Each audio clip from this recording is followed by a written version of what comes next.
Hello, back with another VOD review. This is going to be a little bit different than most of the other ones I've done recently. This is actually going to be more a macro sense with small sort of micro analysis on each player.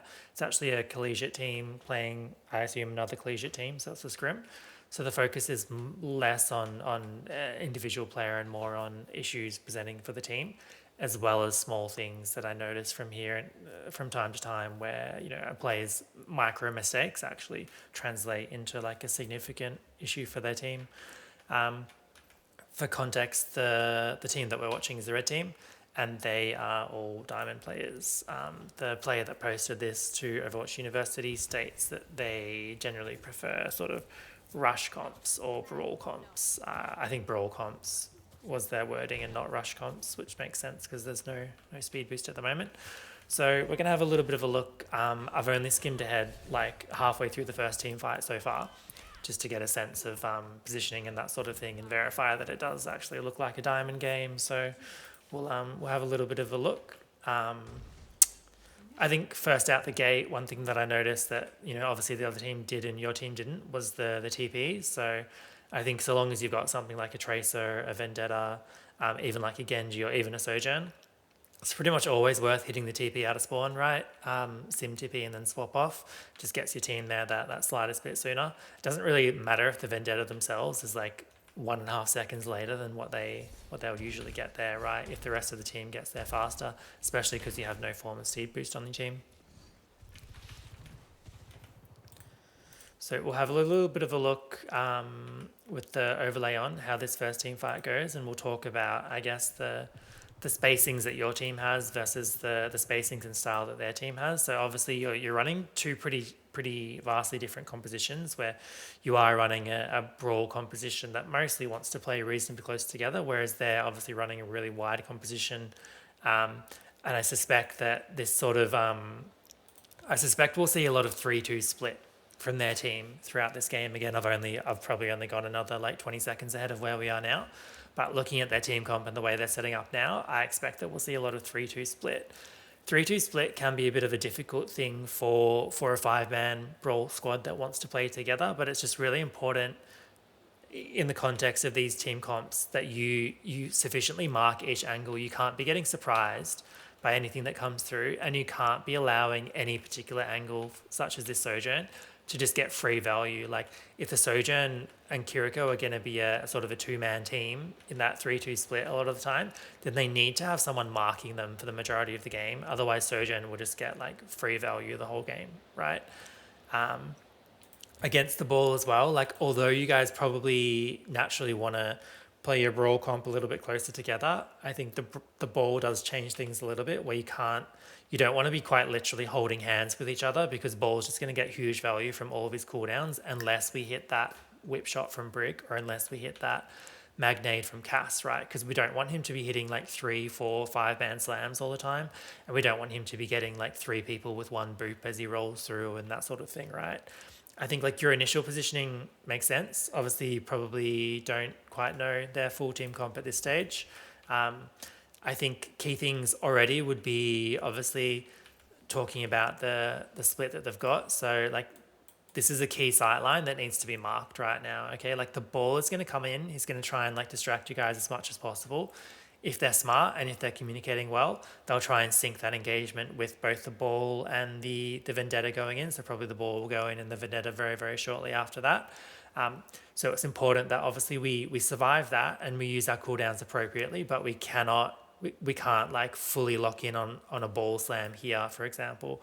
We don't necessarily want to like 100% lock in on this fight either. The strength of your comp is actually to go ahead and take point control, okay? Because once you guys have point control, so long as you guys have a really good split, so long as we've got like, presences here, etc., then it suddenly starts to become really hard for them to do an engagement cycle, because the strength of their comp with this presumed 3-2 split that they're going to run is that they can sort of do a lot of hit and runs on your team, and their goal is just going to be, for the most part, to force out resources, right? Like they're not necessarily going to be going in and like full committing on the first engagement to try and get a kill straight away, right? Like they might take multiple turns, or we'll call them cycles, for dive, they might take multiple dive cycles to actually like get a kill and convert value. And so for your team, the goal needs to be like to take the point early. I think your comp will really, really struggle if you don't win the first team fight on each point, because it's going to be really hard to retake the point in each instance, I feel, right? Because they're gonna hit cycles on you on your rotations, right? And I know I'm waffling a bit at the moment, but we'll watch the team fight soon. But if we think about it in the context of like, let's say that you're retaking this point right now, right? You're probably going to be coming this way, or this way, and the enemy team's goal is always going to be to hit you with an engagement cycle, you know, around here, a dive cycle to force out resources before you get to the point. And so you've always got to keep that in mind. Like the enemy team will not let you get to point for free. And then once you do get on point, they're going to go back to probably having this split of, you know, multiple angles that we see around here. And they're going to keep doing cycles on you and keep looking for value until they force out Zuzu, until they force a positioning mistake, until the Vendetta gets a really good overhead at the same time that the ball goes in, until the Sojourn hits a headshot rail or something like that, right? So it's really important that we respect and mark these angles, but we don't necessarily need to hard commit and chase, because ultimately if we control the point, the onus is still on them to come to us. I think my advice might be slightly different if your team had some sort of speed boost where like potentially it feels even more juicy to go on this 2-player split in particular, because the Sojourn at this point will only have one slide, and ultimately if you can actually go on them and force the Curie to TP, she probably won't TP to the Sojourn that's right next to her. She'll probably TP to one other target, which then isolates the Sojourn and makes the Sojourn an easy kill. I think the other key thing that your team has got going for them is obviously that Brig and Cass feel really good into the ball, so I'm curious to see if they stay on ball the whole map.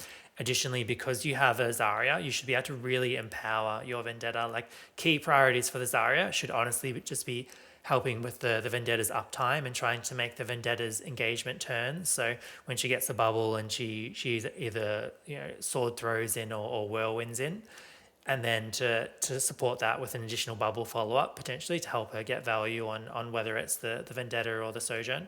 A lot of the time, I'm assuming it's hopefully going to be this 2-player force, because I feel like a bubbled Vendetta can actually do really good work against this 2-player force. They probably only need like a Brig pack and, you know, a kunai and a shot or two from Cass, and then that'll actually force out this 2-player force. So we'll let this team fight play out. I think I only watched until the point where your team kills the Vendetta, and then the rest of the game is going to be a complete mystery to me.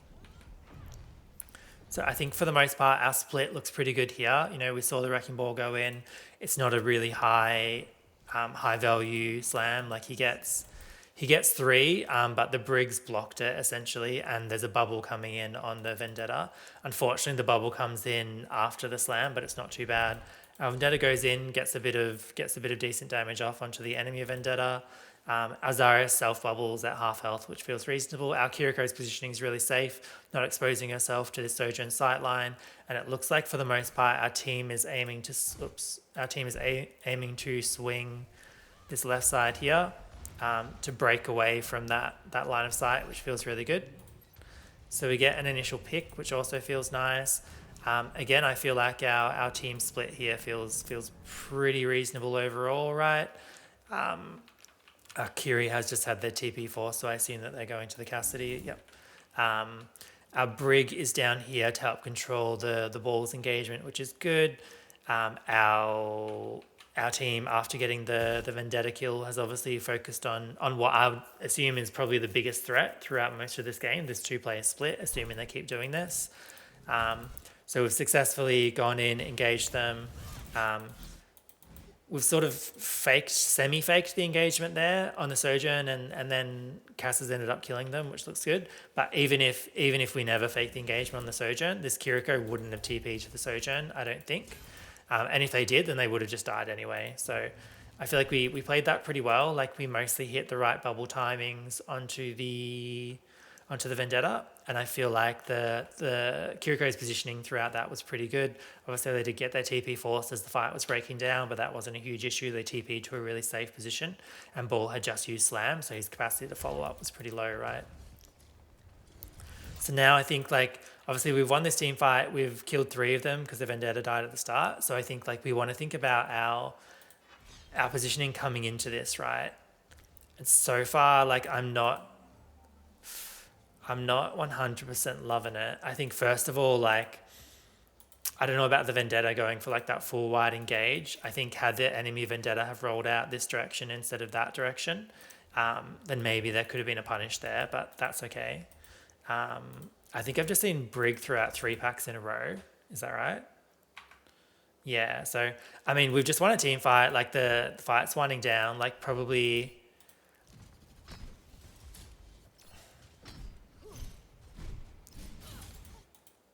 Okay, so we've double packed, not triple packed. So I must have been hallucinating the third one. I get that she's coming back and probably taking damage, but we against a dive comp like this again, like their whole like strategy is to force out resources and get positive resource trades. So it's really important for your team comp to not waste repair packs, to not waste Suzu, to not waste flashbang, and ideally not waste bubbles, right? Because those are all key cooldowns that you need to ultimately last through each of their engagement cycles. Okay. I think I'm not a huge fan of this overall positioning. Like I talked about at the start, you know, we don't want ball to be able to like go around here and then hit like a 4-player slam on a bunch of people. What I'd really like to see maybe here, especially given that you have point control, is for the Kiriko to be on the high ground, either playing here or here right now. I'd love to see the Zarya sort of, you know, generally speaking, marking one of these 3 locations here. And then if they were to come from this direction down there, you can sort of flip the map, and then, you know, your Kiriko might end up playing back here, for example, and then we'll do a flip the map example. So if the majority of the enemy team ends up coming this way, then your Zarya will probably aim to play around here. Your Cass will probably aim to play around here or around here. And then you might have your Kiriko, you know, on one of these 2 doors, and then your Brig will probably be somewhere around this sort of general area, moving between the pillar sides or potentially rotating back to the Kiriko if needed. And then obviously your Vendetta is the mobile one who will be looking for the engage, ideally onto whatever angle the Sojourn is on, right? Whereas if they're coming that direction, so like either they're coming this way or this way, ideally it's good to have our Kiriko on the higher ground. We should be able to de-peak damage from the Sojourn really, really well on either of these positions, because if we sort of, if we go and we have I'll clear that in a second. If we think about a Kiriko playing here, like she can't get shot from down there, the Sojourn will have to swing fairly wide to shoot from down there, and then if needed, can drop down. And alternatively, if they come this way, then obviously you can just de-peak and walk across to here, right? So I think not a huge fan of how we're setting up at the moment. I think, again, like we want to avoid this like holding hands as 5 people. I've just seen another repair pack come out on a full health player. All right, so ball's going for a little engage.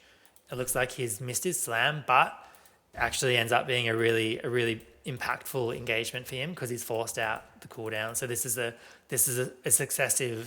successful cycle for the ball right now. Okay, so he comes in, he's pretty much unmarked. So we'll have to have a look at a couple of different players' point of view and see how this happened, that he was able to just go up there and seemingly be free. It looks like we hit the whip shot, which is good. But then our Brig dives out, which feels like a huge mistake. So let's go back and we'll look at it from the Brig's point of view first, I think. So again, we've just double packed the Vendetta when 1 pack would have been fine. We've also just packed a full health Cassidy. I mean, he's missing like 18 health at that point, right? So we have no packs right now. And the struggle with having no packs right now is that there is an engagement cycle that's about to occur. Okay, so our Kiriko gets a lot of damage on them. We don't have a pack yet to give them. Our Kiriko ends up TPing because they don't get a pack. We do seemingly hit the whip shot, which is good, but then make a huge, I think this has to be a huge punish onto this Brig for diving off. Like there's no reason for us to give up this high ground position again. Like this is our home. Like we want to hold on to this position as much as possible, right? We don't want to jump off for any reason. I guess the other thing is like, how did the ball get a free engage without the whip shot coming through earlier? Brig was aware of the ball. I think because we've just heard the ball shooting then, so Brig's turned back. Brig, generally speaking, knows where the ball is, has just seen the ball again there.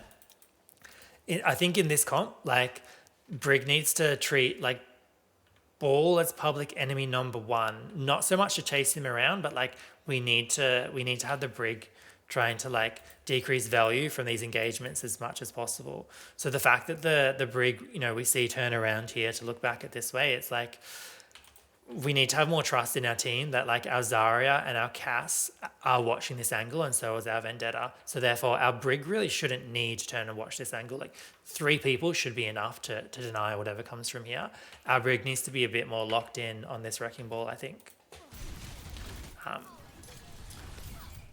And then, so now our Brig's in a situation where obviously they can't pack any teammates and they're quite far out of the fight. The enemy team is now seemingly going for another split push from down there. So we can see that our Vendetta has absolutely just seen that split push, right? Or somebody has just seen it, surely. Because it's really important in your team comp that you're aware of the movements of this Sojourn and Kiriko combo. So has anybody actually seen the split push come through? All right. There's no way that Vendetta didn't just see it. And Zarya's just seen it as well, okay? So because we know that the split push is coming through, like we need to mark that, okay? And I think that realistically, like we need our Vendetta to be starting to like move up to this position now. So essentially to probably start posturing here. That way, if the enemy team comes this way or this way, our Vendetta is already in a position where they can mark that with Zarya bubbles pretty quickly. We don't want them to be able to walk up here and take this position, okay? Because as I spoke about before, it creates a difficult crossfire for your team. You don't want to be in a position where you've got 2 threats from here, 2 threats from here, and then also the ball going around as well, right? You want to try and minimize that. And then when you do have that position where you are getting encircled like that, your Vendetta probably needs to get on the Sojourn and the Kiriko because they're going to be the most killable targets. Your Vendetta is probably not going to succeed in killing the Jetpack Cat, if we're being honest.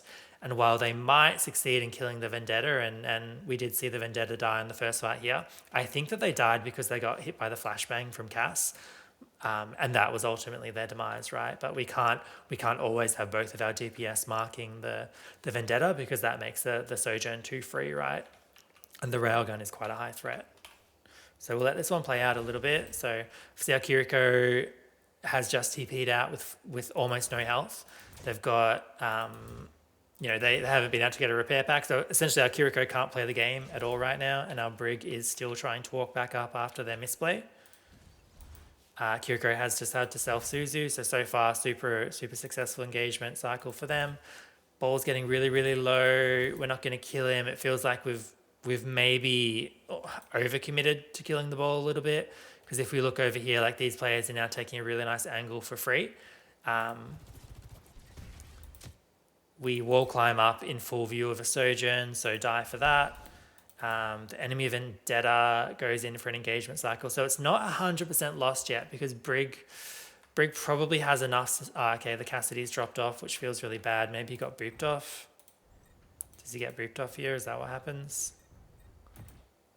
Doesn't look like it. It looks like he makes a choice to drop off. So again, like as much as possible, we don't want to give up space here unless we're like so incredibly confident that this is going to result in a kill. We don't want Brig, Cass or Zarya to drop to the low ground here unless it's like to de-peek an ult or like there's mines all over the point. Sojourn ult is going to ruin us otherwise, right? Like our strength is to hold, key points around the point, here, and try and deny their ability to force the objective and try and outlast their dive cycles, right? Because again, so long as you're standing on the point, so long as you're holding this position, like percentage keeps going up and the onus is on the enemy team to get value, right? Have a little bit more of a look. Oh my gosh. Yeah, so I think we're probably locking in a little bit too hard on the Wrecking Ball during this phase here, right? Like we're so incredibly close to killing him and it must be frustrating that he gets out. But again, we're letting these players and these players do whatever the fuck they want, while like essentially 5 people, because the Brig also fully focused on the ball, which is why she shield bash down onto the low ground. 5 people are fully locked in on a ball, and it's just creating too much freedom on everyone else on the enemy team, right? Like, we really need our Vendetta to be trying to pressure out this angle, okay? We really need our Cassidy to maybe take a few shots at the ball, but we really need our Cassidy and our Zarya to be marking the split push from the cat and the Vendetta over here, right? Because again, like, if we let them encircle us, we get tunnel visioned on the ball, then all these split pushes and angles are just going to slowly wear us down, okay? And then I think the nail in the coffin is probably, if it's not where the Cassidy decides to drop, it's where everybody else decides to drop to kill this Vendetta. And again, like, I get it's super frustrating that she gets out on really, really low health, but again, like, we've just put ourselves in like the most terrible position with our whole team standing down here, right? With, there's a Sojourn about to come and shoot on top of our heads. There's a Kiriko coming for that angle. There's a cat taking this angle to shoot on us. The enemy Vendetta is running away, but she's running away to a health pack. The ball can slam on our heads. Like, we need to like think more about marking the angles and the positioning that we actually want to hold in these comps, I think. So Brig ends up getting a trade, which actually probably means nothing because the Jetpack Cat will be back extremely fast. I think Zarya ultimately makes the right decision to stay on point, uses bubbles to stay alive as long as possible, and tries to use cover to just accrue percentage. So, I mean, realistically, you are probably in a one-fight situation where if your team can push in and win a reasonably clean team fight, then you'll just win the point right now. And you've got a decent ult cycle coming up, so I can see how that would work. All right, so looks like we're doing maybe a 2-3 split push by the looks of it. No, okay. Zarya's very indecisive which way she wants to go. And so is this a communication issue? Because obviously it's really hard for me to tell in comms, but your Vendetta walking out this way makes me think that the Vendetta is under the impression that someone, probably the Zarya, is coming with them, okay? So let's hope your Vendetta doesn't get punished, because this is like a really good like timing for the enemy team. Like, if these 3 players here decided to collapse on your Vendetta right now, I think even if they can't kill the Vendetta, even if they force out the cooldowns, again, that's like a huge like boon for their team, right? Because you need your resources to go and capture the point. Their goal is to force out resources before you get there. So even if they don't kill the Vendetta's going to have to go out. And then your team's going to have to throw out packs, going to have to throw out defensive bubbles rather than offensive bubbles, which is not what we want. We want to be bubbling our Vendetta's engages, not her disengages if possible. We might need to Zuzu packs, etc. Like, it's not a great situation. So there's clearly like some sort of communication issue here that's resulted in your Vendetta going in so far forward. And also, like, again, like, maybe the Brig is peaking this to be ready to pack the Vendetta, but I would have question marks around, why is the Brig just standing in the open between 2 bits of cover, just taking all this poke damage right now? Is it to save the Vendetta? Or do they just think that that's like a smart thing to do? Because I'm confident in saying that it's not, right? Right, so we're pushing a decent angle now. Obviously, if we think about like the enemy team's positioning, the Sojourn and the Kiriko are still a high threat, but they are very, very far away. I like what our Vendetta is doing here. What I would like to see right now, ideally, would be your Zarya and Cass to sort of walk up these angles here, right?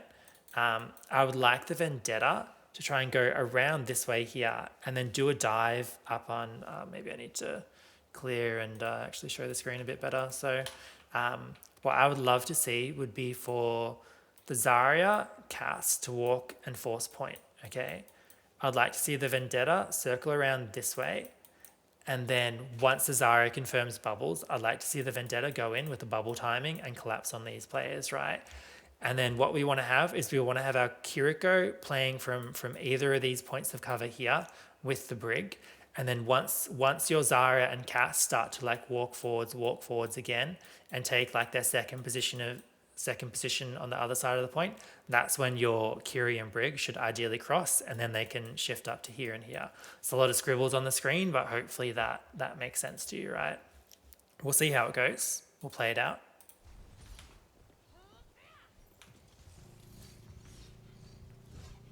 So I think Cassidy's timing is a little bit slow, but the supports look fine.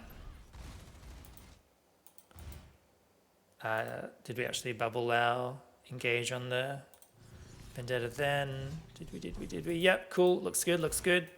I would still really like to see, if possible, the Vendetta try and go on the Curie instead, just because if we can force Curie TP, then she just dies on the next go, right? But forcing out the Sojourn is also fine, and we've forced the Sojourn off the good angle, so Sojourn can't contribute right now, which is great. I think our Vendetta has greeted this a little bit, maybe, but I also think that maybe our team is a little bit slow. Like, Zarya's basically gone to the second position, right? So initially I said, like, we want to walk here. Zarya's almost at that second position now. Cassidy's a bit late getting in, so he's still at the rear position. So his timing is a little bit off. But the Vendetta is super, super deep right now. So I'm worried that they're gonna die, right? I'm going to watch Zarya's point of view, because this is a key like micro thing. Like, the Zarya needs to be looking for this follow-up bubble right now. So let's see if the Zarya is looking for the follow-up bubble. So we're super locked in on this right now. Super locked in, super locked in, super locked in, super locked in. All right, we had a bubble timing there. We didn't push the button. Surely they're dead. Oh, that's so incredibly close. What is that, like 10 health? That is too close for comfort, okay? It's like... If the Vendetta dies, then I think you just lose the point, to be honest, right? So I think we needed to not be quite as focused on trying to kill the enemy Vendetta and making sure that our Vendetta can get out. I also think maybe our Vendetta greeted it a little bit. You know, ultimately they have gone to a position behind this pillar where it's hard for them to get pocket and peels. But ultimately they did a pretty good job. Like, if you think about what their Vendetta achieved, like, they got the backslide out of the Sojourn here, right? So Sojourn gave up their position. They can no longer like hit this rail because they have a rail at the moment. They don't have charge. She's forced out the heal from the cat, right? So cats just use their AoE healing. So we've gotten 2 key cooldowns out so far. I think if we watch her point of view, we're probably also going to see his Suzu come out. We've got the TP out. Okay, we don't necessarily get the Zuzu unless Kiri already used it. No, that's fine. Ultimately, you know, we've done one turn. So Vendetta's used her turn. She's gone in with a sword throw, a whirlwind, and a Zarya bubble, and her turn has gotten 3 cooldowns out of the enemy team, and it's also resulted in the enemy team boxed up and in like a pretty suboptimal position. So I think pretty good, right? Like, pretty good turn. I think, like, I'd love to see the Kiriko obviously get on the high ground again, potentially here. That way you can potentially throw out some kunai here. If the Sojourn does come up with a railgun swing, you can always just drop down to here to not die, if that's what you need to do, right? But yeah, I think the Zarya not being a little bit more proactive with the bubble there feels maybe not great. And I presume that this is going to result in an overcompensation from the team. So we'll probably see actually, the team doesn't overcompensate too much, so I thought maybe I'd see a Zuzu straight away, but the Zuzu ends up being more for the mines, I think. This is a terrible minefield. I'm also not sure about this rally, to be honest. I feel like that minefield is so terrible for obvious reasons. It only covers half the point, so your team can still play in this position here. I think the ball's also just used like all of his cooldowns, so he's done a slam there as well, hasn't he? I think so. Maybe not. But realistically, he won't come back in for a bit. So it feels like maybe the Cassidy ult is enough here to zone out the point and to potentially force a point flip, right? I'm not sure that we need the rally. We get the Sojourn kill, so I guess in hindsight, we definitely don't need the rally, right? Ball looks like he's going to go down here. All right, we probably need to lock in a bit less on the ball and a bit more on the other targets, right? Like, I think, again, I'd really like to see your Vendetta. I want to see your Vendetta on this Kiriko, because what I want from this fight is for the Kiriko to get forced to TP to like this cat or this ball, because once they're on the point, then they're just dead. Whereas from back here, if we look, like, the Kiriko is pretty much just... she ends up TPing it in anyway, which makes no sense, right? She could have just stood back there and just healed for free. But now that she is in, maybe it'd be really good to... and then she just drops off. So I don't know what the fuck the Kiriko is doing, to be honest.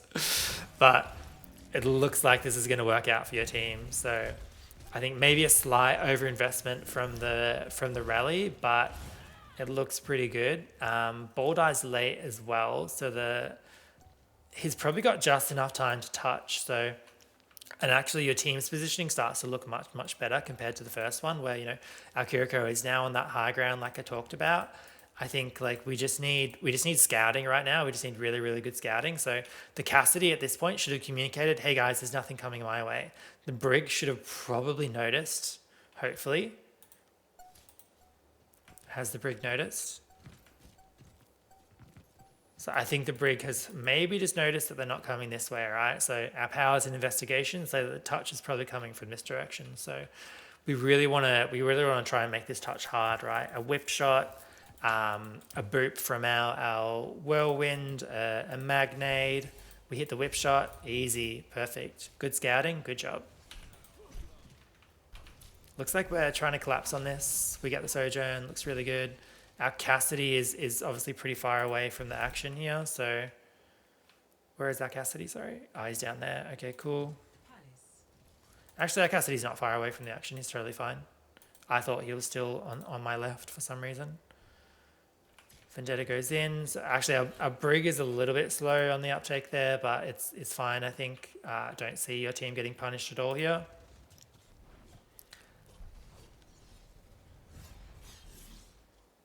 Cool. All right, we got another kill. I feel like that's all we can really ask for. I'm not sure which point it is. Oh, that one's highlighted, so it must be that one.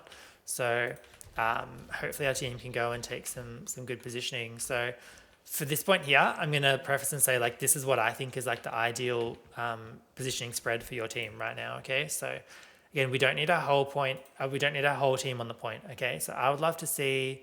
I'd probably love to see our Kiriko playing from here or here, and our Brig potentially playing from the opposite position. I'd also be happy to see our Kiriko up here. I'd like to see our Zarya playing from sort of this general area here because they're either going to come from that direction or that direction most likely, right? And then also, our Vendetta can just respond to ideally whichever angle the Sojourn and the Kiriko are on because they seem to be set on playing it as a two-man force, right?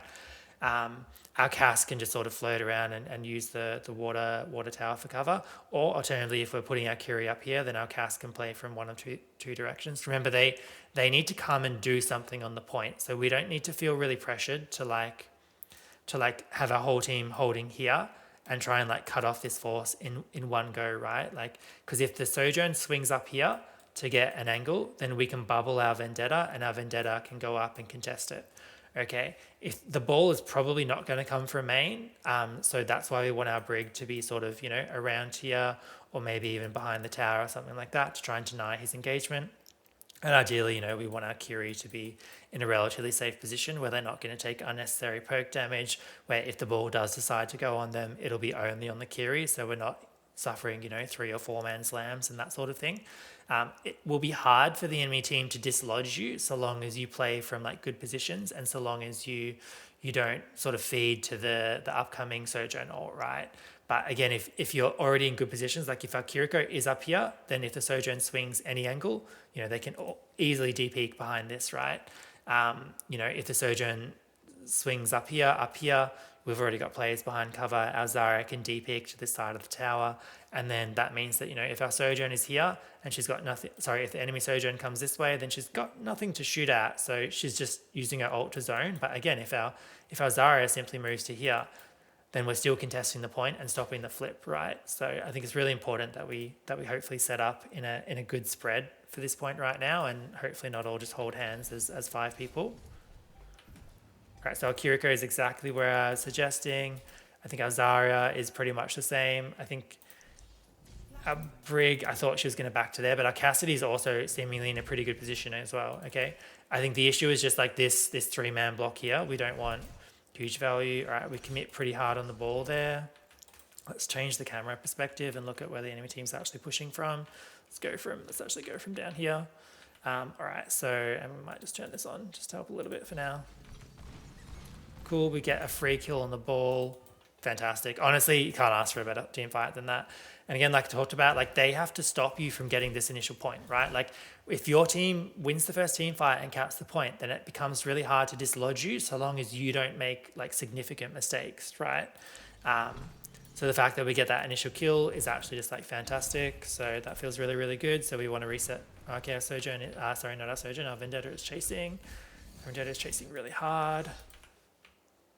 Right. So it seems like there's another comms issue because our Vendetta is fucking in there.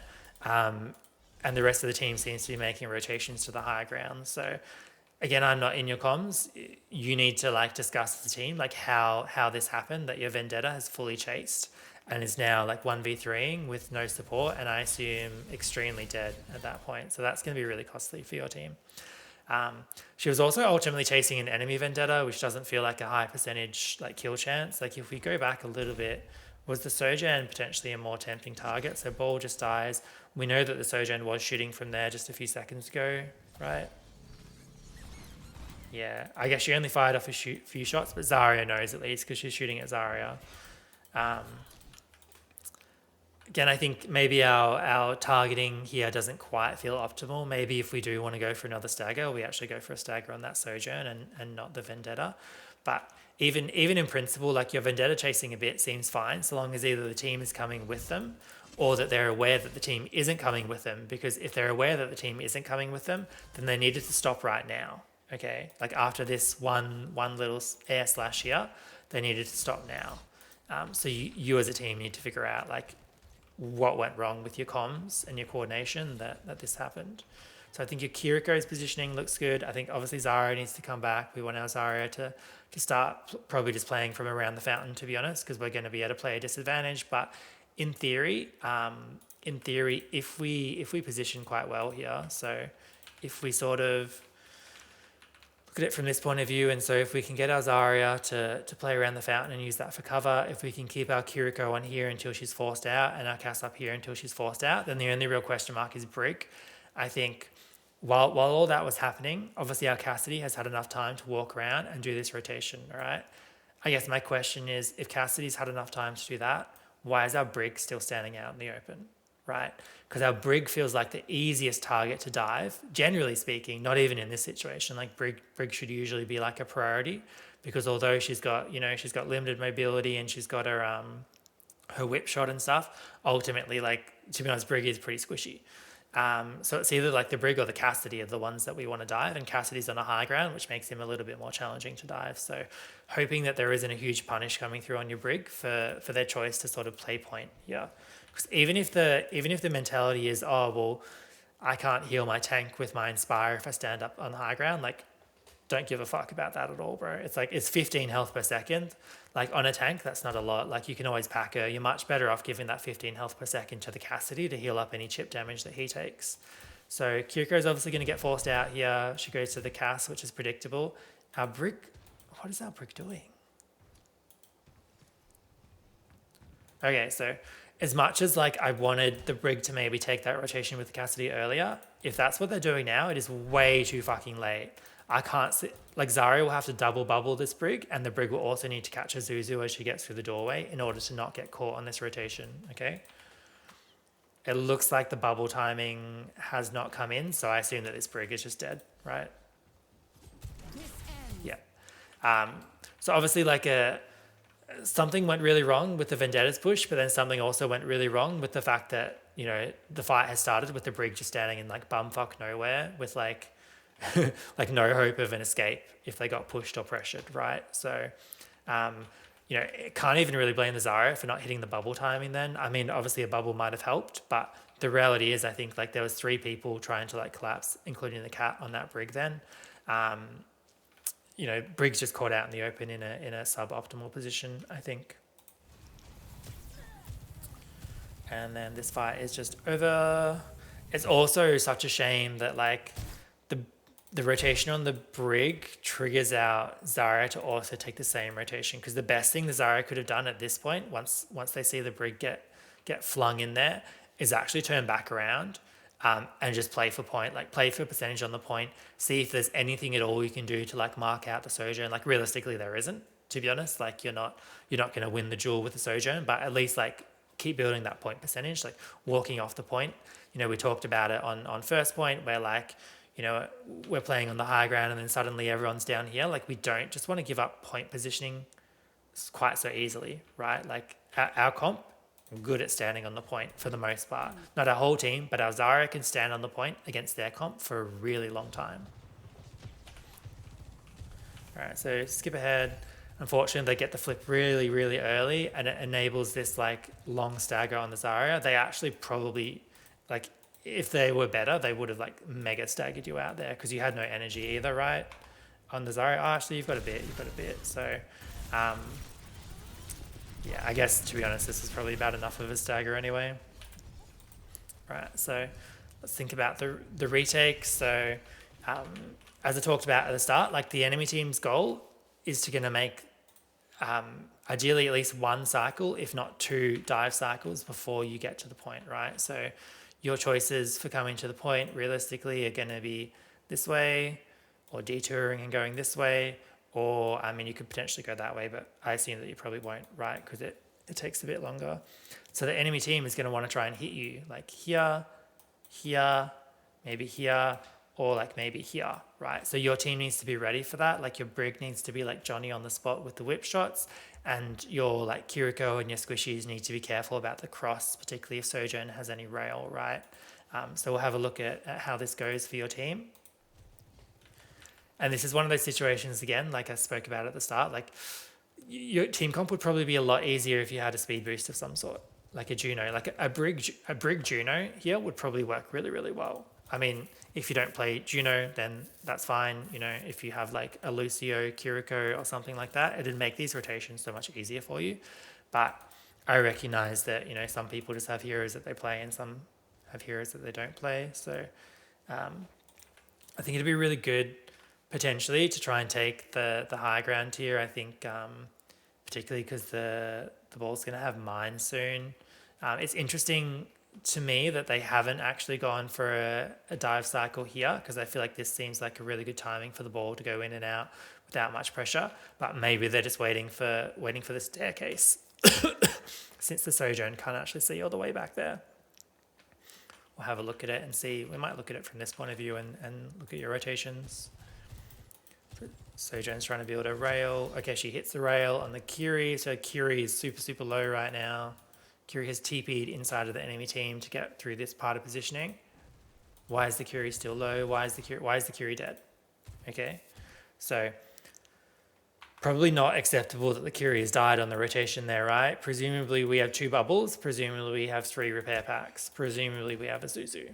So we take a bit of poke there. All right. I mean, in fairness, the Kiriko has to probably cross at some point, and it feels bad to use our TP to cross. So Kiriko is 73 HP. 73 HP. 70. It's been several seconds.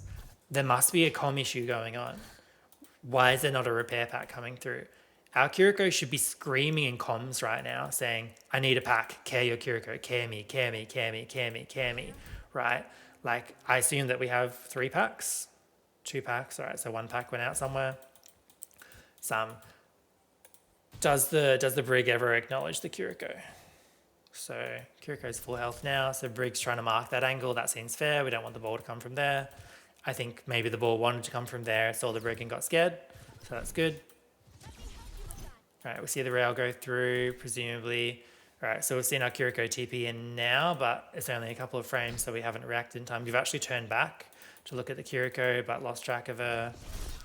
Yeah, okay, bummer. I think it's like our Kiriko needed to maybe be more vocal and be like, I need a pack now. Like, and then maybe our Brig just needed to like, when they looked back and they couldn't see the Kiriko, like, you know, the Kiriko is obviously not disconnected from the server, right? Maybe we just need to like do a quick look around and see, right? Because it's probably unacceptable that the Kiri dies there.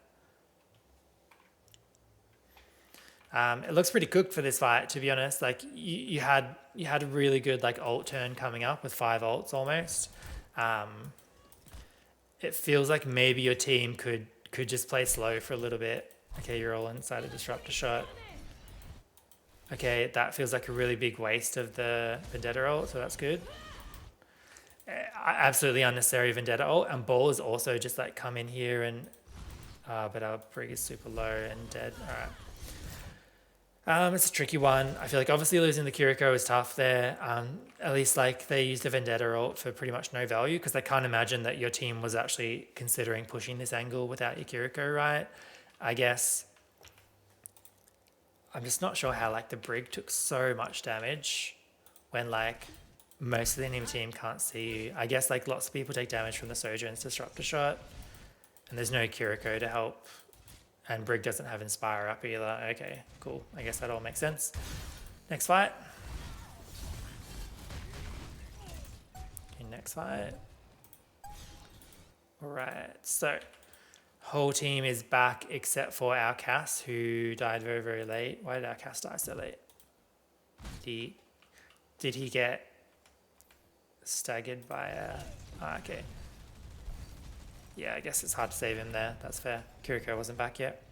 That's tough, but I mean, obviously we need to go for a touch here.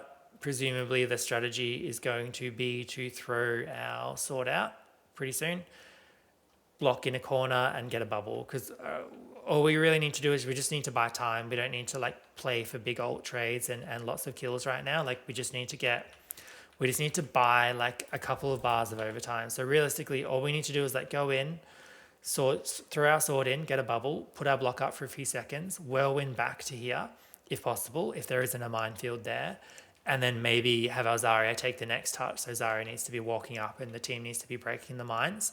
But we don't want to necessarily like walk through here and like pop a Kitsune Rush and like a rally and all that sort of shit right now. Like we just need to try and tiptoe the point right now.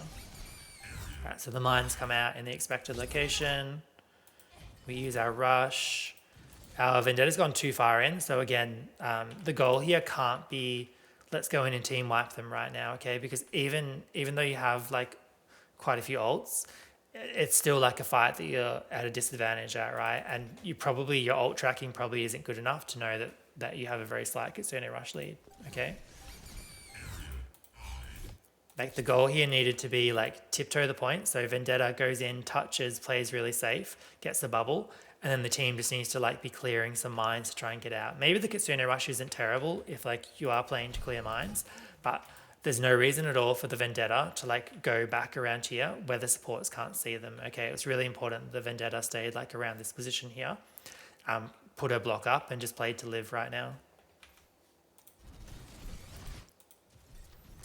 I'm also not sure, like, I don't think that Zarya needs to like self-bubble and like walk over the mines. I think like maybe it's for energy, which maybe makes the slightest bit of sense, but I don't know. I feel like maybe we need to be holding that bubble for something else, like for the Vendetta right now, right? Because I think we've just double self-bubbled, have we?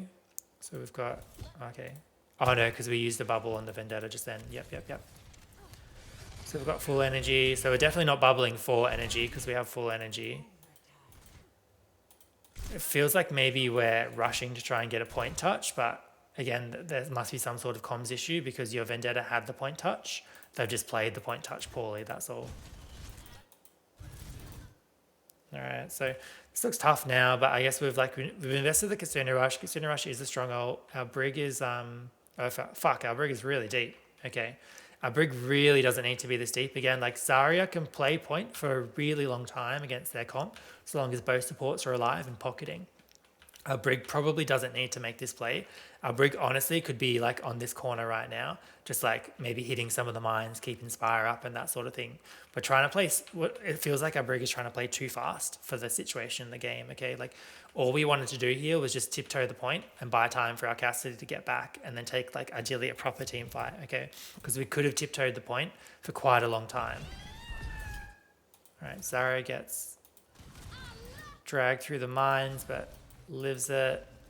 All right, let's watch Zarya's point of view here.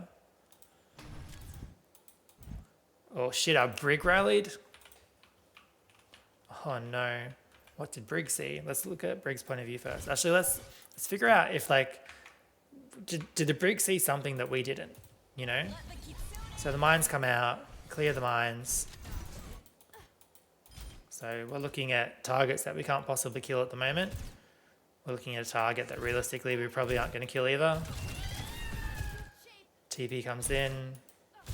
We hit the rally. We get a bash on the Kiri, but we miss the bash on the Sojourn. And then predictably we get 1v3'd. So playing it a bit too fast there, recognizing like when your team is at a disadvantage, but you do have the capacity to tippy-toe the point, like that's what you need to do. It's just touch on, touch off. You don't even need to like stand on the point forever, right? Because in this game, it's overtime wick. So you get one touch, you get a full wick, you go back out, you get another touch, you get a full wick, go back out, and so on, right? So like a big like macro issue there. Cassidy's back. We're down 2 because they haven't lost anyone. Is that right? Yeah, they haven't lost anyone. So it doesn't really look winnable, but our Cass has decided to invest ult anyway. So this is like a really huge macro mistake, right? Because it looks like this is unwinnable, yet we've just used 1, 2, 3 ults in an unwinnable fight, okay? They used Jetpack Cat, they used mines. Like sometimes on Flashpoint, you just have to like ride off a point when you've made mistakes leading up to it and feel good about the fact that you go into the next Flashpoint with like 5 ults, okay? Like there was lots of things that could have been done so much better up until this point to make this point winnable, but it's no longer winnable when Cass has decided to use his ult. Maybe it is one of those like sunk cost fallacy things where it's like, well, we've already used this much, like it feels bad if we don't get the point, so I'll just try one more ult. And it seems like even the Zarya's done that. So we had, it probably isn't winnable, but let's have a look at what went wrong here anyway. So our Cass is in Deadeye. He's got 3 seconds left. The graph hasn't come out yet. Okay, so we shoot the block. We hit a 2-man grav, die. I guess like we just pulled the pin too early on the Deadeye, right? And I also don't know if I've seen a Zuzu come out yet from Yakiri. Yeah, so maybe there's also a timing to hit like the Zuzu on the walk up for the Cass as well. But to be honest, I'm not sure that would have actually won you guys the point anyway. So we'll go ahead to the next one. Haven't really watched the Cass yet, and the Cass was the one that put the VOD up, so I might actually watch this team fight from the Cass's point of view. Okay, we're actually really far forward from our team right now. We have to get a bubble as a result. Super locked in on this ball. All right. Same feedback I've given before. I think like the team is too focused on the wrecking ball and not on the real threats. Okay, at least the Vendetta isn't chasing the wrecking ball at the moment. I think that's the main thing. It's like the wrecking ball isn't going to kill anything by himself, right? He's only going to kill something if the Vendetta goes in at the same time, or if the Sojourn is free to just farm rails and shoot rails, okay? So we don't need to be quite, so it feels like we've got like 3 people focused on like the wrecking ball. I think Kiriko's only just turned to heal now, right? It's like that's giving too much value to the wrecking ball, in my opinion. It's very hard to kill a wrecking ball a lot of the time. Go back to the Cass. So they've got a rush on point. Obviously we can't play into and beat the rush. Looks like we hit a good Zuzu timing. Azara needs to backstep, not forward step. So I guess we've just not been able to D-peak that in time. No. Yeah, okay. That sucks. So I think our Vendetta must have made some sort of error to lead up to this. So let's watch it from this point of view. Or maybe it was just a lack of bubbles coming through. So our Vendetta is in here. So our Vendetta is pretty safe here actually. Like, so the enemy Vendetta comes in, gets the overhead. Azara looks towards the Vendetta but has no bubbles. So where have our bubbles gone? I know we have to use one on the Cass because the Cass overpeaks and overplays his hand. All right, so now we're on 1 bubble.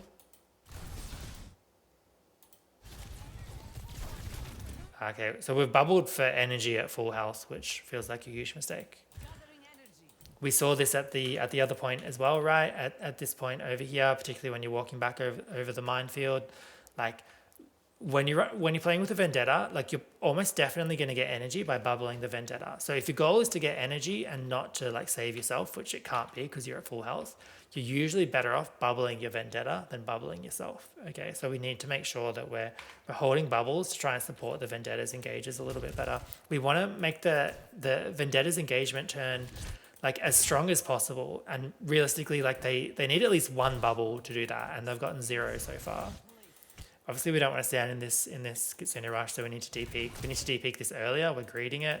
We take too much damage there. We should have just de-peeked it straight away. Your team has like actually 0% chance of like successfully playing into the Kitsune rush with these two players standing on this side, able to de-peek your damage if you get any damage off, right? So you just need to de-peek that straight away and not get low health because you're draining resources from your team.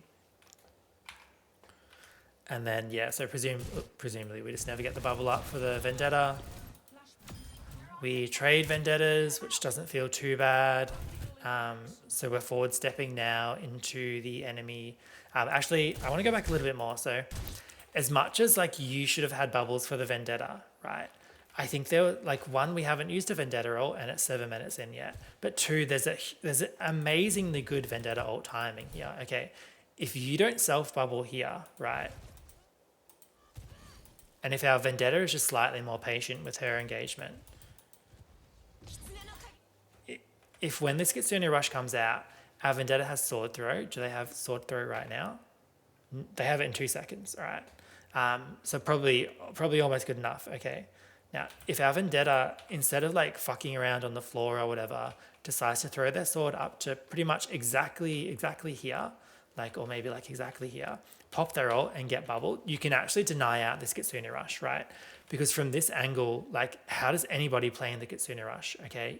You could kill the enemy Vendetta, you could completely zone out these players to the point where these players would actually have to like fully backstep because they can't even play here. They have to go all the way down to here. And that just negates so much of that Kitsune Rush value. I think like we probably haven't talked enough about like whether Vendetta could or couldn't have used ults, but like the reality is I think our Vendetta might be rushing it a bit too much. And I also think that like there needs to be better comms between the Vendetta and the Zarya, because too many times I've seen no bubbles on the Vendetta engagement, or otherwise the Vendetta just like over committing on engagements where they may or may not be expecting a bubble. I'm not sure. But there was like a huge opportunity to like swing this, and also it would have denied the point flip coming up, because I think at this point, like in a few more seconds time, it's gonna be a point cap to them, I would assume. But it just feels like it could have really, and it could have made this Sojourn ult really difficult as well, right? Yeah, so I think if we can look for, I think Vendetta ult feels really good into a Kitsune Rush, okay? It just feels really, really good into a Kitsune Rush. And it feels really, really good into like an Orbital Ray or any sort of ult that encourages the enemy team to like stand in like a certain space, okay? It's obviously really good to combo with Grav, but you don't have a Grav, so yeah. All right, so we'll go to the next fight. Oh, okay, we're dying really, really late. Just skipped ahead 15 seconds and we're still dying. All right, so our Vendetta dies, our Zarya dies, right? So this is obviously like another like macro issue for your team, right? So it's a 3v5 right now, okay? The team collectively needs to make a call. Are we dying or are we trying to live? And if we're trying to live, then we need to like walk back this way through the cover and back to, sorry, that's a really terrible arrow, back to like where our team is. And that feels like it's potentially achievable right now. Not guaranteed, but potentially achievable. Otherwise, we're literally just walking forwards and trying to die on point. Okay, we're just trying to like get a trade. The worst thing we can do is prolong our lives right now and make it so that like, instead of resetting as a team and coming back when the point is at, 30%, instead we're going to die staggered and come back when it's at like 50%, right? But just for reference, like we'll go back and so Zarya is dead and it's like 7 minutes and 18 seconds, the Zarya is dead, okay?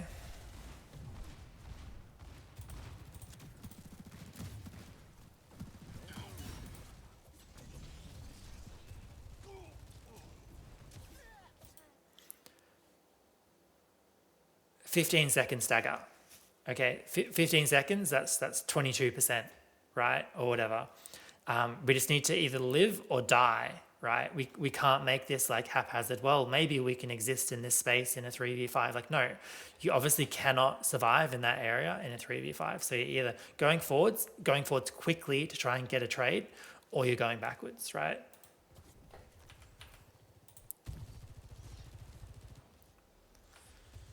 So there's going to be another like classic thing where like I think if the enemy team is smart, like on your walk up, you're probably going to go this way or this way, right? And they're going to either try and hit like a dive cycle here, maybe in here, maybe like here, right? So again, we need to like our brig needs to be like Johnny on the spot with whip shots to try and block the ball slam. We need to make sure that we're not wasting Zuzu and packs early to poke damage if we can help it.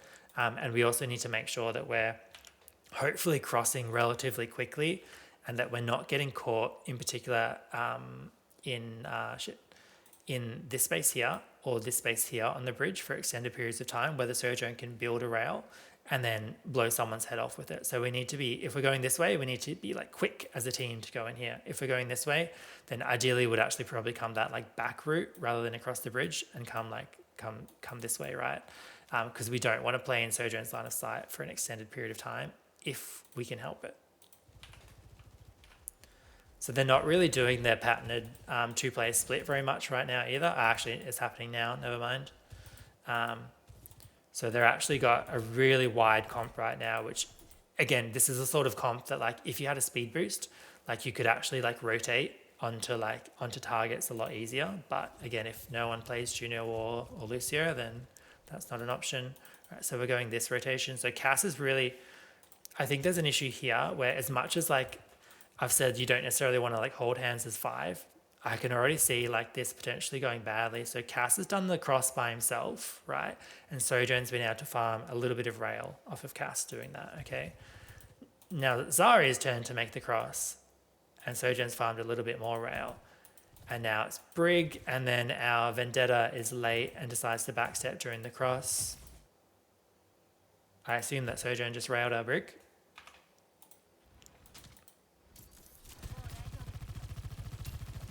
Yeah, lucky it wasn't a headshot. Otherwise, Brig is dead, but I'm hoping that Brig doesn't instantly die. But it's just an issue of speed of rotation, right? If we're going up the staircase, then we need to go up the staircase, okay? I guess maybe you guys are worried about the minefield and trying to like stagger in a little bit because of that, which I suppose is understandable. But in that case, maybe you're better off doing a bit more of a split push and having like maybe like your Curie and your Vendetta actually try and like mark this angle a little bit and move up. And then your Curie can like TP back to the team if the minefield doesn't come through as expected.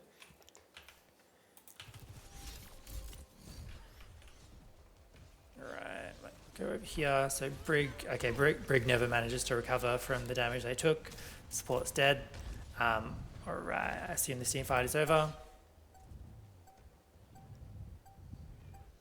For reference, I think like your team comp probably would benefit more from having pushed like this direction into here and then gone from here, because even if the ball drops mines around this area, it feels like it's easy for your Vendetta to like sword throw up here and land around there, and your Zarya to like play from a position where she can ping pong the point with the Vendetta without the mines, whereas it feels like it's maybe a lot harder for your team comp to push this direction into the mines, because if the mines go here, there isn't like a wider angle option. Do you know what I mean? Like it's just, you just have to walk through there for the most part, which maybe feels not great. So maybe think about that a little bit more. But I think that the biggest issue there was probably the delay on the cross, Brig taking the rail, which, you know, it may or may not have been like a micro mistake from the Brig. Like ultimately the Sojourn's going to shoot someone with railgun, right? Did the Brig make a mistake, or... So we're aware, we can see the glowing Sojourn there. Okay, we actually like drop our shield and turn our back to the Sojourn. So maybe a little bit, but I guess you're also like looking back to maybe pack someone.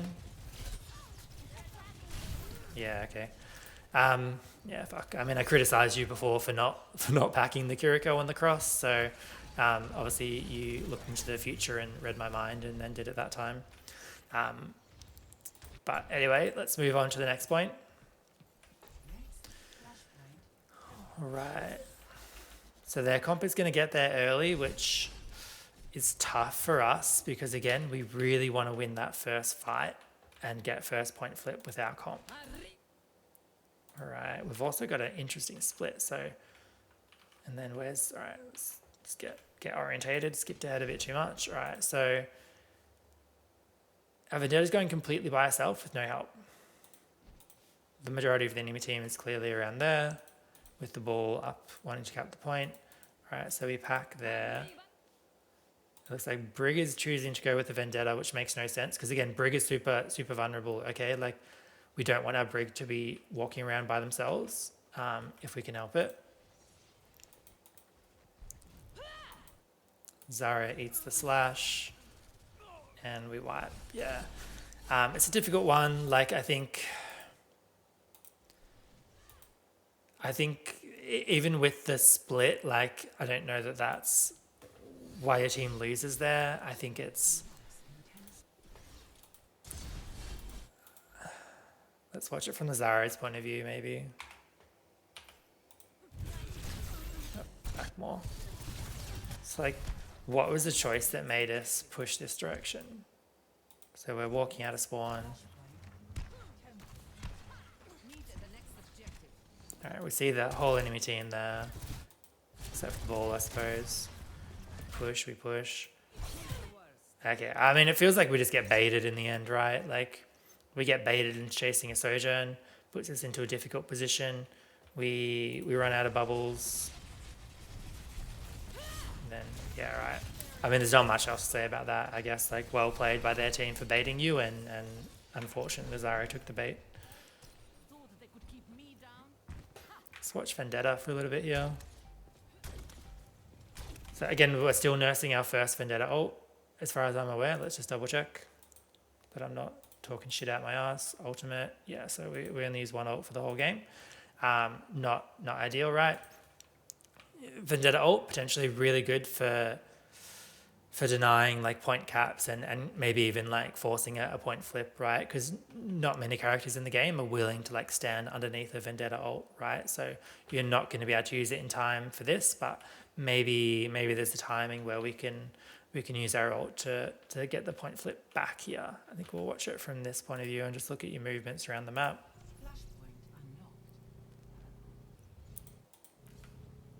So Vendetta's chasing the ball, which is not what we want to see. Right, it's all back to front right now, okay? This position up here, really high value for these two players, okay? It's going to be extremely difficult for you to like effectively move around the map with this going on. I think your initial idea of coming into here looks good, because obviously you don't like want to walk up here with the Sojourn and the Kiriko just like free shooting you. But what we want to happen from here, right, is we don't want our Vendetta to waste time chasing a ball, because how's the Vendetta ever going to kill the ball? What we want is for your team to walk out this way, the Vendetta to go down to here, right? So we'll go out and we'll do some squiggly lines again, because we do love our squiggly lines. So we want our team to make this rotation, come to here, okay? We want our Vendetta to split off, and we want our Vendetta to stage here. Then what we want is for our Zarya Cass to start walking up this way. And we need our Zarya to be aware of this direction, because what we want is for our Vendetta to sword throw up there, land up here, get a bubble from our Zarya, who should be within range from here, and force these players off the high ground. We might even need a second bubble. We might even, like, if our Vendetta seems to be going well, we might even encourage our Kiriko to potentially TP up there to further like take control of this position. Because I don't see how it's an easy retake with the enemy team up there. And the reality is like who else in your team can actually clear them, right? So like we need to clear that angle, I think. It's really important. The main thing here though is if we're walking up this direction, we do need to just be careful of boops off the side of the map from the ball. So that's why we need our Cass and potentially our Brig to be playing around here, so that there's a chance to either whip shot the boop or flashbang the boop, right?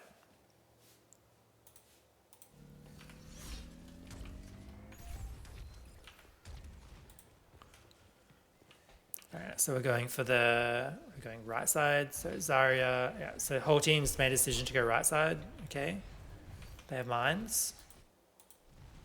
Here comes the mines. So Zuzu on the mines. Brig eats the mines. Did our Brig just shield bash into the enemy mines? I swear to God, I just saw our Brig shield bash into the enemy mines. Okay, we'll go back a little bit, because I feel like there's so much like counterplay that could happen right now, okay?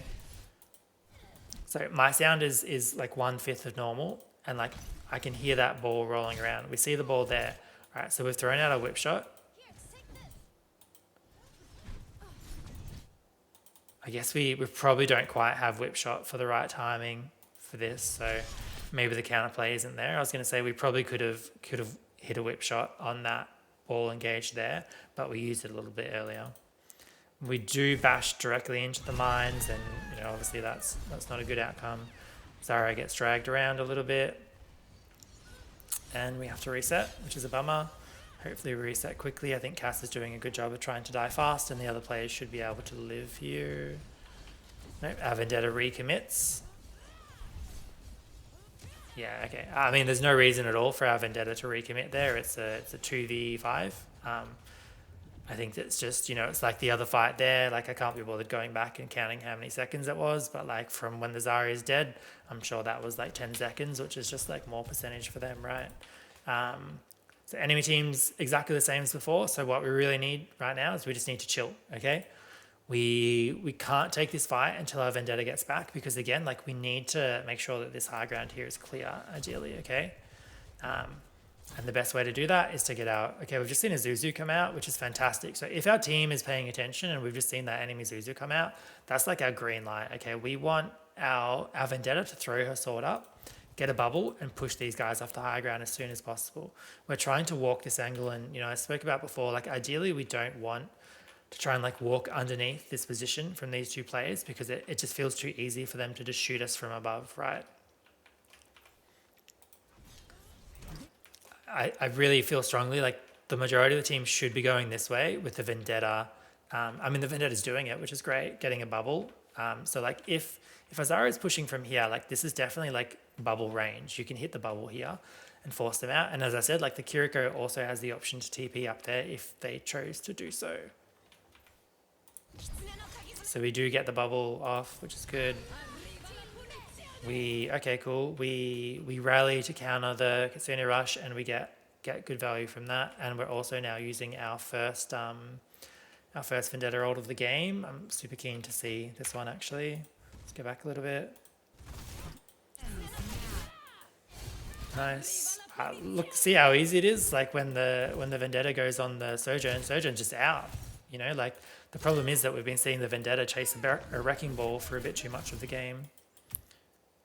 Okay, with the sword throw, like, obviously we want to clear out this Kiriko, okay? We don't need to, I don't know what we're sword throwing to. Is there any enemy here? No, maybe like you just want to get the touch on the point, but I feel like, the Cassidy is probably going to be able to get the touch on the point, right? Let's clear out the Kiriko. It's a shame that the Kiri doesn't get cleared. Not that you're going to lose this fight, but like, it feels like it'll be a really great opportunity to like get some further like staggers and that sort of thing, right? But now we go and clear the Kiri. Decision comes a little bit late, and Kiri gets out easily. Cool. I mean, we're in a pretty precarious position in terms of percentage, but we have a huge ult bank. So what we want right now, I'll try and find what angle do I want to take? Let's actually look at it from this direction. So what I'd love to see right now is actually your Vendetta playing either exactly where they are here, or potentially on the higher ground, or potentially here, okay? And our Vendetta just needs to be like, patience is a virtue right now, okay? The enemy team is probably going to go for yet another 3-2 split or something like that, right? We want the Vendetta to be chilling out and maybe doing a little bit of a hardy game at the moment, because if the Sojourn and the Kiriko come up here, then we want our Vendetta to be able to easily contest that and push them off, okay? What we probably want is for our Zarya to be playing from maybe initially here, just to make the walk up hard, and then fall back to here, and then fall back to here. We want our Brigand Kiri to be playing either like this position or this position back here in a relatively safe position. And then our Cass just needs to respond to ideally whichever threat the Vendetta is coming from, and try and mark out the enemy Vendetta, because we want our Vendetta to mark their hit scan, and we want our hit scan to mark their Vendetta, because Cassidy will play into Vendetta a bit better than the Sojourn will potentially, so long as he gets a little bit of pocket, right? Because he can actually stop the Vendetta in her tracks with Flashbang. And also, our Vendetta has bubbles to survive against the enemy Sojourn, whereas their Vendetta does not have bubbles. And what we want is essentially like, so we might try and change colors. So if the enemy team main force comes this way, then we maybe want our cast to swing top a little bit and look for some damage from that angle. So we could have our cast potentially swing this way if there's time, and then have the Brig or the Kiri pocket him. If the enemy team comes this way for the majority, and maybe the Sojourn and the Kiri take this angle, then the cast and the Vendetta just swap directions, right? Against their comp right now, we don't want to just AFK on the point, unlike some of the other points, because this point position is actually like far more punishing. Because again, if we let them have this high ground positioning on the Sojourn and the Kiriko, then they have like this amazing line of sight to the point, and it really limits our options of what we can do after that. We'll have a look at how you guys play it out. The Brig seems unnecessarily far forward. So there's a ball on the right, but okay. So I see our Vendetta has immediately gone to mark the ball on the right. So again, like same feedback as always, like Vendetta does not exist to chase the ball around the map, okay? Vendetta needs to prioritize the 2-player Sojourn Kiriko split. I think our Zarya is playing from a sensible position. I think our cast is maybe a little bit too passive. I'd like to see the cast up just a little bit further forward right now, but otherwise it looks pretty good. That looks like good positioning now for the cast. Right, so they're taking that angle again by the looks of it. So again, if we had we'll go back 5 seconds actually. So if instead of bothering to chase around the ball, if our Vendetta was just a little bit patient here, we'll actually go the other color because maybe that's confusing. I've used yellow for your team this whole game. Not blue, yellow. Try again.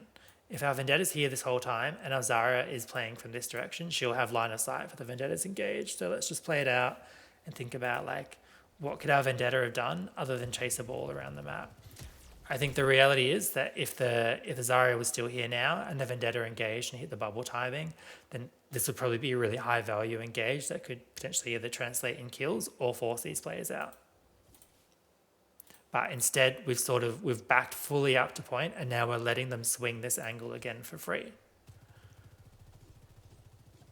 And they actually just look at how uncontested they are. There isn't a single shot.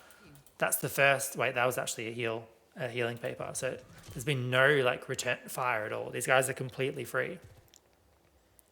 Sojourn has just got like the angle of a lifetime. That like she's just completely unpressured on, just farming for free. You know, hits the rail onto our Vendetta, because our Vendetta is fully focused on like some bullshit over here instead of like marking out these players, okay? Like even if our Zarya is going to push this angle and not have bubbles for the Vendetta, that's fine.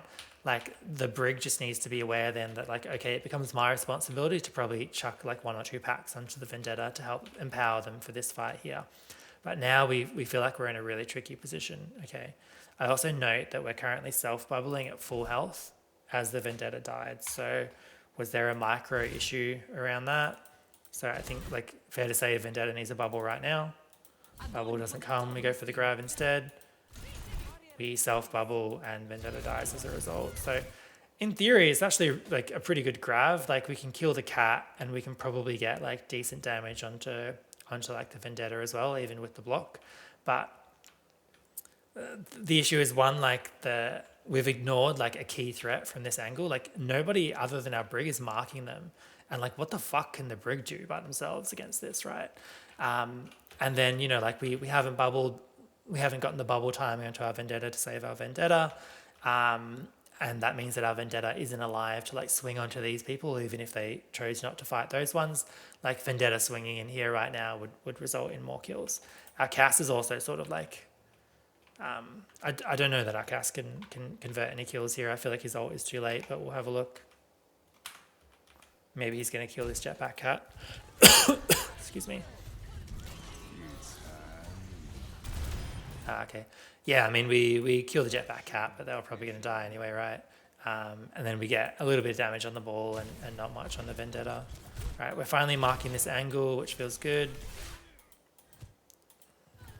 Enemy Vendetta comes and forces out, but she's super low. She can definitely die. Yep, huge. All right. Looks good. We We use 2 ults, but it's not the end of the world, I suppose. Like, we've still got a Kitsune Rush. They have a few like really good ults coming up. Feels like it'll be hard to win this next fight, but there's always the chance of clutching it up. Although as I look at the timer, I realise that that's not going to happen.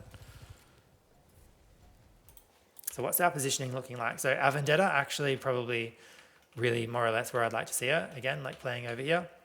And she just needs to rotate over to the side that the Sojourn goes on ideally. Our Kiriko's positioning feels good. Our Brig's positioning feels mostly okay. Like we really want our Brig to be, you know, here or like up here or something like that, ideally, not just standing in the middle of the point. But it feels not too bad overall. Alright, okay, well, they obviously recognize that Vendetta ult is really good into the Kitsune Rush, which is something that your team hasn't really done. Feels like our Brig just needs to dash out of this and live. Okay. How did that happen? Please don't tell me we're chasing a ball around and that's why it happened.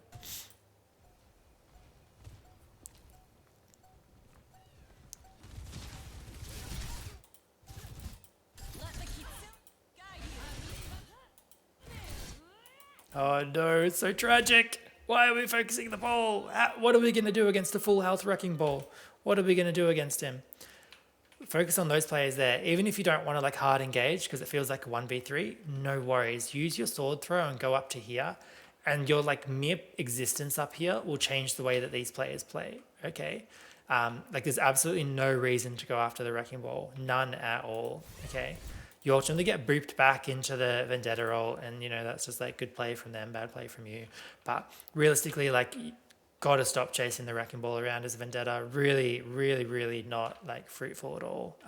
Again, like I wouldn't have necessarily suggested that you sword throw like onto the enemy players that were both here like a few seconds ago, because realistically you'd be in a 1v3 situation. The ball might just turn around and shoot you in the back while you're blocking and that sort of thing. But you could have gone up here for sure, and then planned out your engagement after that, right? I think your death here probably, this is going to be a hard fight to win, but your death here probably fucks it up. I think in principle the Kitsune Rush kind of makes sense because it is like, it's, you know, it's 99-99. Like we know that they have to touch the point if they want to win this. We know that they can probably ping pong the point a little bit. But realistically, like what we needed there was, you know, obviously the Kitsune Rush to come through. And then we needed to try and convert some kills. So, you know, maybe our Zarya or even our Brig is responsible for like the touch throughout this. And then our Vendetta, our Cass and our Zarya need to like push up and try and like capitalize on the Kitsune Rush, because the Kitsune Rush does go all the way to here, which means that like, you know, if the Cass is here, the Vendetta's here, whatever, they can shoot. Obviously there's the threat of the Vendetta ult. Cass ended up going for the flank that I sort of suggested before, but I guess the timing is just a little bit off, right? Looks like he's going to get the kill anyway, maybe? No, okay. Brig's getting really isolated. Brig wins though, which is great. Curie TP's over. Curie TP's over to save our Brig, which is nice. But these players are going to need help pretty soon. So these players, again, like, it's not a lost team fight right now. Like your Vendetta will be back long before their Vendetta, but we just want to try and ping pong the point right now, I think, because ultimately they have a few ults coming up. Your healers are split from the rest of the team. So instead of like pushing really aggro right now, we probably just want to like ping pong as much as possible. And then for some reason our Brig seems to hard commit. Oh no, never mind, they get booped. Okay. Yeah, well that's a bit sad, isn't it? I think that boop was quite punishing on the team. Zarya gets pulled off the map, and I suppose that's it after that, isn't it? I think key takeaways from this is definitely like to sort out your communication issues around the Vendetta engagements. Like, why is the Vendetta like seemingly on their own quite a lot throughout the map? Zarya needs to be like communicating bubbles with the Vendetta. Vendetta needs to be like confirming, getting like, you know, a confirmation over voice that there's bubbles available and going on that. I think need to like rethink your strategy around who you're engaging on as well. I think way too much focus on the ball, which just gave the ball so much more value than what he otherwise should have gotten. Recognizing like that we can't just leave like the hit scan and the Kiriko on their angle uncontested for the majority of the game. And I think also just thinking about like our positioning and where we want to actually hold from, like gave, I think, good examples here. And then over this point as well, where like we want to avoid situations where particularly our brig is just like standing in like a position where they're just like free food, right? Like our brig needs to be in like safer positions a lot. And I guess also just again looking for like ult timings a little bit more. You know, it's pretty sad to only use one Vendetta ult in a 12-minute game, right? I think like our Cass ults were kind of mid. I think the single best Cass ult was the one here where I used it at this point to zone the point. But then we also invested the rally, which felt maybe not that fully necessary, right? So, you know, ults like in theory, like your comp should beat theirs because you have really good ults to like force the point or to deny the point. So either force the point flip or to deny them objective pressure, because Deadeye is an ult that you can't stand in, right?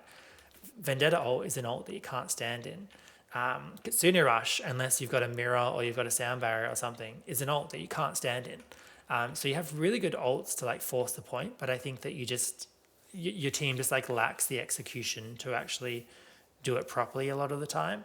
And you've really got to work on, I guess, those initial point fights, because again, like your comp really needs to win the first fight for the objective to get the initial point flip, because playing back into their comp starts to feel really, really hard. I think lastly, like if you have anyone that does play Juno or Lucio, like I think that would have probably helped you quite a lot in this game in terms of your speed of rotations and maybe collapsing on some of the split players. Hopefully this helps. Good luck.